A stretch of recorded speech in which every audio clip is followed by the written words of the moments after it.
Welcome back, everybody.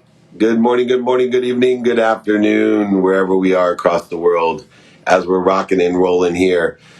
Let's try it again. I feel like I've been on IG Live all morning. This is incredible. Mr. Busby, good to see you as well. The Just Lawyer. If you want a Just Lawyer, that's my boy, Scott Busby. Blaine, much better, much better, much better. All right, let me try to join here. Pin that up there. Sounds good. Welcome. We're going to try to take on a couple more people. I'm here in Chicago. I'm fighting Mike Tyson, Amir. I got Badou coming in. We're doing a pay-per-view here in Chicago with the OSP guys, and just blessed to have my first fight. Of course, I'm starting at the top with the incredible Mike Tyson, and so really excited about that. Here we go, Nick. Thank you. David at dmeltzer.com. We'll pin that up there. Richard, good to see you. John, good to see you. My hometown, Chicago. We have a meetup today. Come meet me in front of Gibson's at 4 p.m. Central Time if you want to come to a live meetup, and we'll do a live Q&A session. We're keeping active here in Chicago. What a day it's been. What a time we've had. And looking to see, I guess I lost Mark, Christopher Gray coming in as well. Join me, and here he is. Way better now. I am going to go live. Next question. We are having fun in the sun. There he is. Hey, we're back. This is way better. I had to have you back because So nice. I'm loving the Cocoa life. That's it. Thank The you. vacation in a can. You got to get the Dirty Head song as your commercial Oh song. my God, that's brilliant. Well, Right? Because you're your the marketing occupation. guru, so we got to get more ideas from you for sure. Yeah, let's get the Dirty Heads, and I'll definitely Yeah, be an ambassador for Cocoa Life. So send it amazing. out for our studio. We got a whole bunch of drunken people that work with us, so they'll love Fantastic. it. Yeah. Responsible drunks. They're Yeah, oh, responsible drunks. obviously. Yeah. Anyway, to that end, I'd be more than happy to answer a quick question for you. Yeah, so obviously we've seen just crazy growth. It's just a couple of us that are running this business. My partner Av out west and myself, we hired someone in the US in Maine, Peter Murphy. And yeah, my question for you would be, as your business gets past that hurdle of whether you're going to survive or not, but now you're in a major growth phase, what tips would you have or strategies to attract the right kind of money to your business, and strategic partnerships? Like any tips you have on that? I think that's where we are, and Yeah. I'm sure a lot of people listening today are probably at that phase where they've started a business, it's growing. Now what, as you hit massive growth? Yeah, well, the alcohol and in the hair care space is very similar, that your success can be your biggest failure Hmm. because of the amount of money it takes to scale. When you Yeah, have a successful brand, just once you know it's successful in Southern California, you have a brand that'll go worldwide. There's no yeah, reason, because there's the same types of distribution, marketing, etc. The problem is that the amount of money it takes to go from Southern Wine and Spirits to the country to the world is a lot of money, and that's why just companies go to 30 million to 100 million, then to a billion, hmm. and the big conglomerates eat them up because they got the machine and financing to put it through. That's To right. get there though, it's not a matter of what money to take in. Everybody listen to me, because this is so important. It's a matter, and please email me, because I'd love to help you with this, because I can save you millions of dollars and Hmm. raise you millions. There needs to be two classes of raise. There needs to be what I call the public class, where you don't care who they are. You got a Hmm. pulse. You believe in Cocoa Life. You love Cocoa Life. You love it. You have a pulse. Give me your money. No Yeah, minimums. Here's the type of raise for those type of peoples. Then you have a strategic raise, two classes of stock, two classes of raise, because you're going to need as much money as you can. There's never been a better time on earth to raise money than right now. There's more money than ever right now that's available to you. So you want to take everybody's money that has a pulse, and then we'll get the strategic money together. I'll get them to align, each with the capabilities, synergistic, supplementary, or complementary to what you need. beautiful. And and you'll have plenty of money, and we'll keep on taking it, but you'll hold on to the right equity. You'll provide equity opportunities for everyone. you will have people, investors that have no say in anything, just like a Mm-hmm. stockholder on the NASDAQ. And Yeah. then you Yeah. have strategic investors who, in varying degrees, will not only have say in what you're doing, but also will assist you to exponentially accelerate and scale that business. So please, I'd love to Beautiful. help you. Exactly what I do. So reach out, Yeah. david@dmeltzer.com. I will Great question. definitely. Thanks again. Have a great day, guys. Appreciate Just it. promise me one thing. After Yeah. you're done, when you're a billionaire with the cocoa life, you'll help me with the Meltzer seltzer. I'll be all over it. We'll make it happen. It'll be Kosher the hard best tasting seltzer and kosher too, kosher hard obviously. seltzer. It's going to be the kosher hard seltzer. We'll call it Amazing. a Shabbat in a can. You have I love it. vacation in a can. I'll have Shabbat in a can. Forget Manischewitz. Start drinking Meltzer seltzer at Shabbat dinner. We got the next. I'll wait till you make your first billion, but make public promise right here. Done. Done. All We'll make right, it happen. We know how to make let's it do it. happen. All right. Thank you, man. Cheers. Thanks again. Cheers. All right. Cheers. Bye, guys. See you soon. Cheers. Awesome. So I think I came up with a great idea.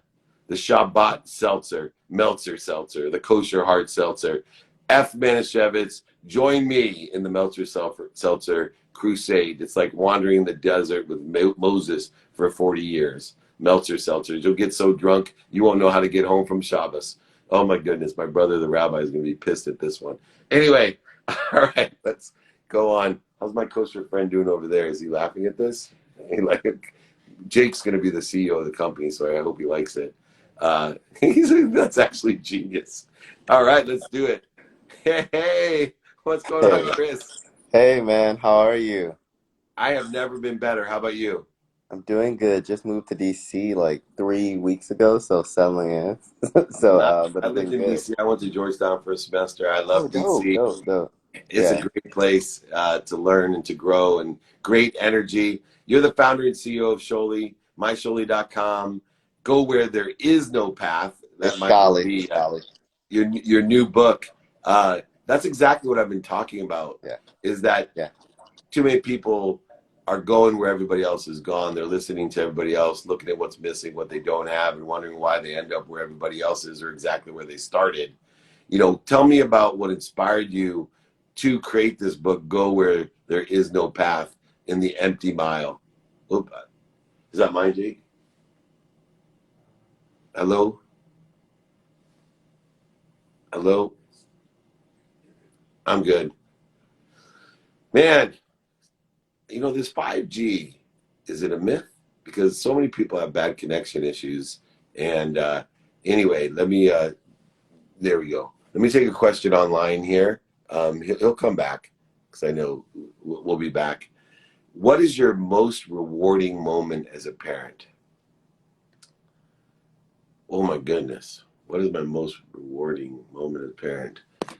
I know it's every day uh, because when I'm acknowledged that my kids are so happy and healthy, they love me and appreciate me, to me, the greatest moment.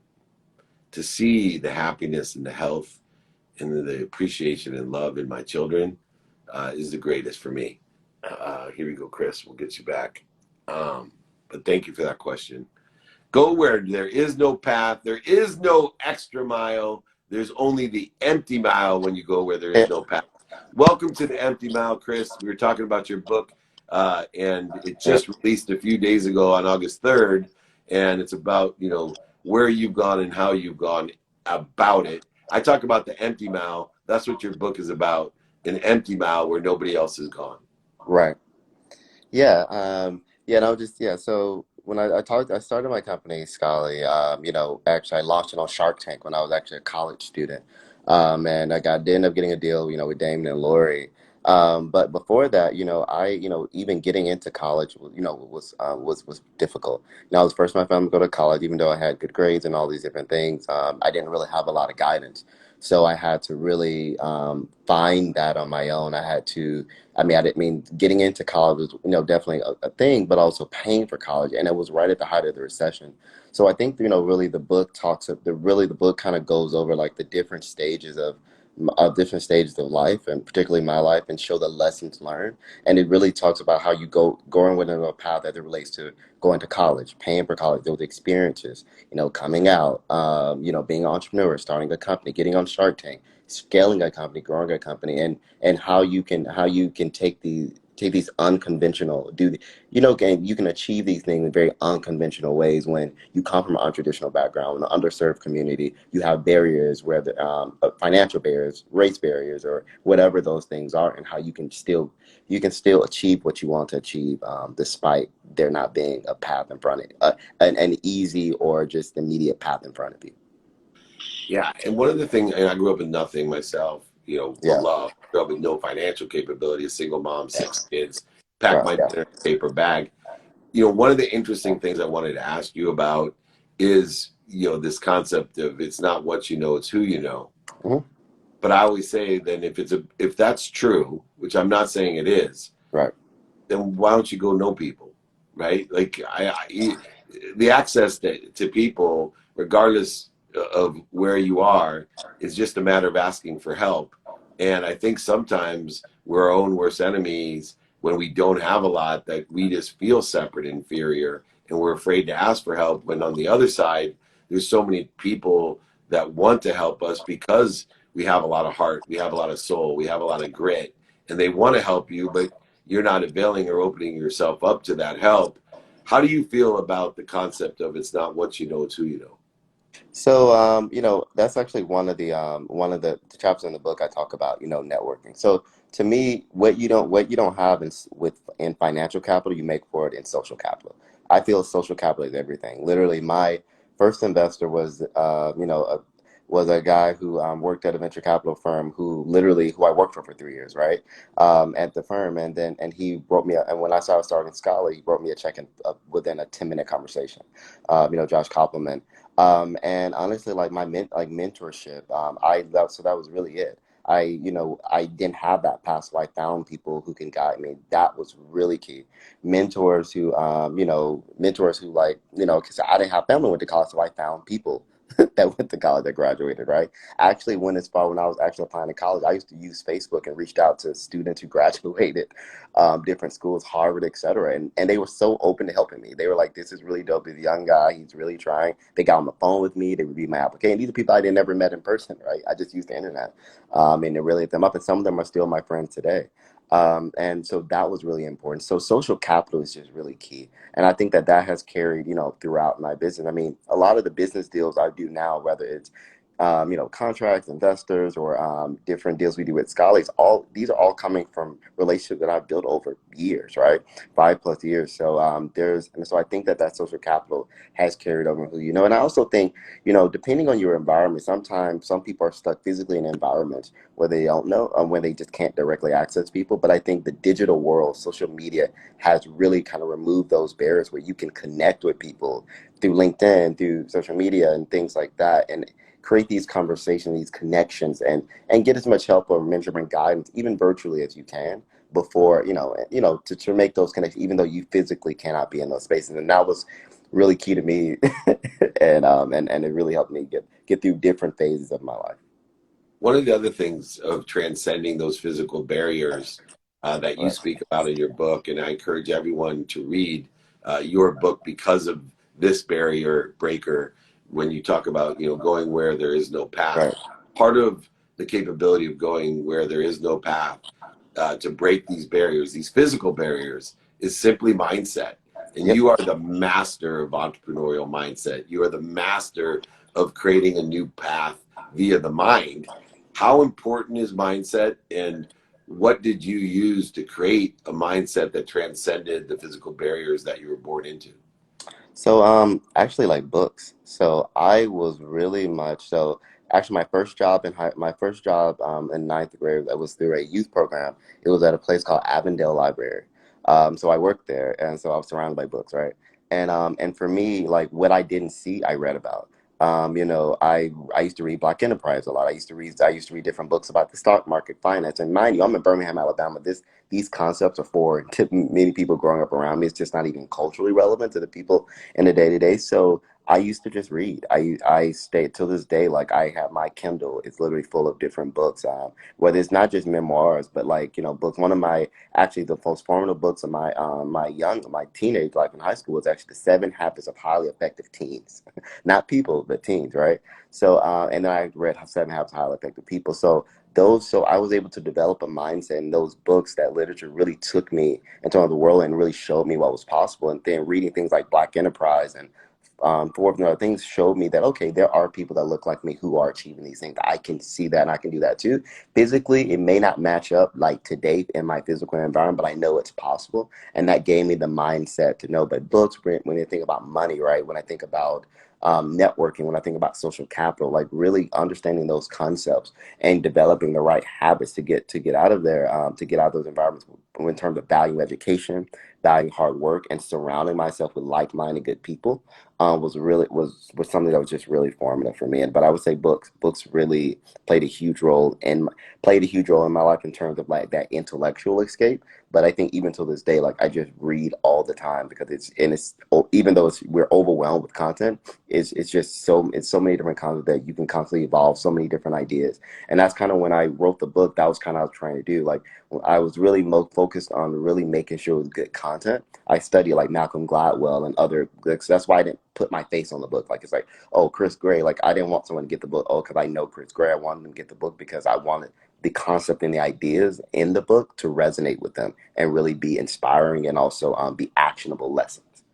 So Well, you did it, and you've written a book that allow people to right, transcend their physical barriers, to go where there is no path, to create our own path through the possibilities, yeah, probabilities, and creating the reality that there is. I absolutely want to send you my book, Chris. David at yeah, dmeltzer.com. Email me. I'll sign a copy, send it to you. But you and I share similar philosophies, and I'd right, love to see and get your input on some of the ways that I articulate that right, ability to transcend the physical barriers that we've been given. right, I want to congratulate you. Book just came out August 3rd, a few days ago. Go Where There Is No Path. CEO of Scully, famous Shark Tank, that big fight I always remember when you were on Shark Tank. right, It was awesome banter of entrepreneurship, and I'm glad that yeah. you proved Damon and Lori correct at CJ Gray 91. Thank you so much, my friend. Come join me. Email me, david at dmeltzer.com. I'd love to get some more stuff with you, okay? Awesome. Thank you, man. I appreciate you. Thank you. Congrats. Take Thank you. care. My friend Chris Gray, transcending the physical barriers that we are given and perceive, and he is walking where there is no path, and he wants you to go where there is no path as well. Check out his book.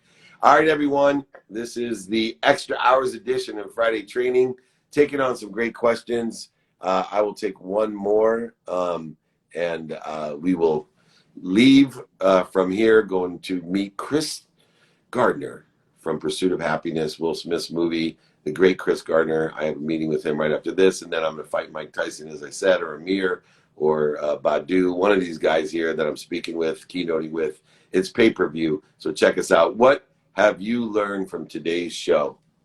Woo! I'm going to go back to